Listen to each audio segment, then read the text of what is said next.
Hi viewers.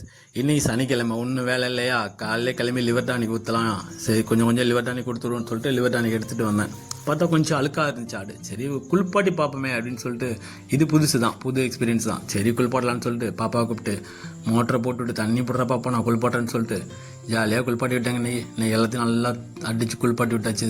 எல்லாமே கொட்டி கிட்டி பெருசு எல்லாம் அதுங்க தான் குளிச்சு பழகாததுனால அதுங்க பாட்டுக்கு ஆடுதுங்க. அங்கே ஓடுது இங்கே ஓடுது, எம்மாடியோ போட்டு குதிச்சு எடுக்குது. இந்த மாதிரி போரில் தண்ணி பிடிக்கிறது கஷ்டம் தாங்க. காதில் தண்ணி பிடிச்சுன்னா தலைவலி.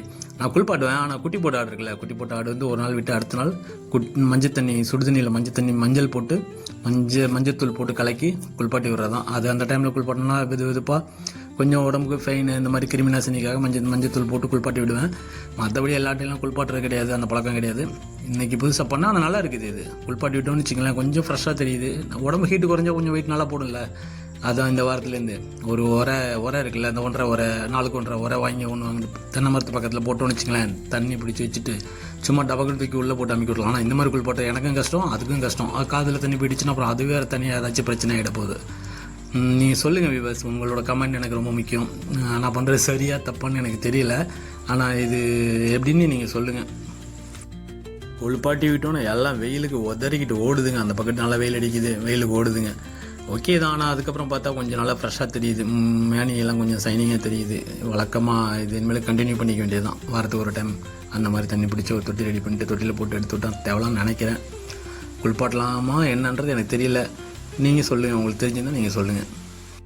நான் எப்போவும் சனிக்கிழமை வந்து கண்டினியூவாக முருங்கைக்கீரை கொடுத்துருவேங்க. இப்போ எல்லாம் குளிப்பாட்டிட்டு கொஞ்சம் ஆறுனதுக்கு அப்புறம் போயிட்டு ஒரு மரத்தில் ஏறி ஒரு 4 கிளையை வெட்டி போட்டோன்னு வச்சுங்க, அதுங்களுக்கு தேவையான அளவு சாப்பிட்றோம். முருங்கைக்கீரை கொடுக்குறது அவ்வளோ நல்லதுன்னு சொல்கிறாங்க. நுரையீரல் தொற்று, சளி பிரச்சனை இதெல்லாம் இருக்காதுன்றாங்க. நம்மளால் டெய்லி கொடுக்க முடியாது. நான் ஊனிருக்கேன், ஒரு 20-30 மரத்திட்ட ஊனி வச்சுருக்கிறேன் முருங்கை மரம். அது போல் வாரத்துக்கு ஒரு டைம் சாட்டர்டே வெட்டி போட்டுறது. முருங்கைக்கீரை கொடுக்குறதுனால நல்லா இருக்குது. அந்த சுவாச பிரச்சனை இதுக்கெல்லாம் கொஞ்சம் தேவலாம். நான் இப்போ தான் 3 வருஷமாக ஆடு வளர்க்க ஆரம்பிச்சிருக்கேன். எனக்கு ஆடு வளர்க்க ரொம்ப இன்ட்ரெஸ்ட்டு, ரொம்ப பிடிச்சிருக்குது. நல்ல வருமானம் உள்ள தொழில். ஒரு ஆடு தாயாடு கரெக்டாக 2 குட்டி போட்டுச்சுனாலே 24 மாதத்தில் 8 மாதத்துக்கு 2 குட்டினா கூட 324 நமக்கு 6 குட்டி கிடைக்குது. 6 குட்டி 60,000 ரூபா. யார் சொல்லையா கொடுப்பா? 2 வருஷத்துக்கு 30,000 ரூபாய்க்கு ஆட்டுக்குட்டி விற்கலாம். ஒரு ஆட்டோட குட்டி தாராளமாக எல்லோரும் வளர்க்கலாம். ட்ரை பண்ணுங்கள்.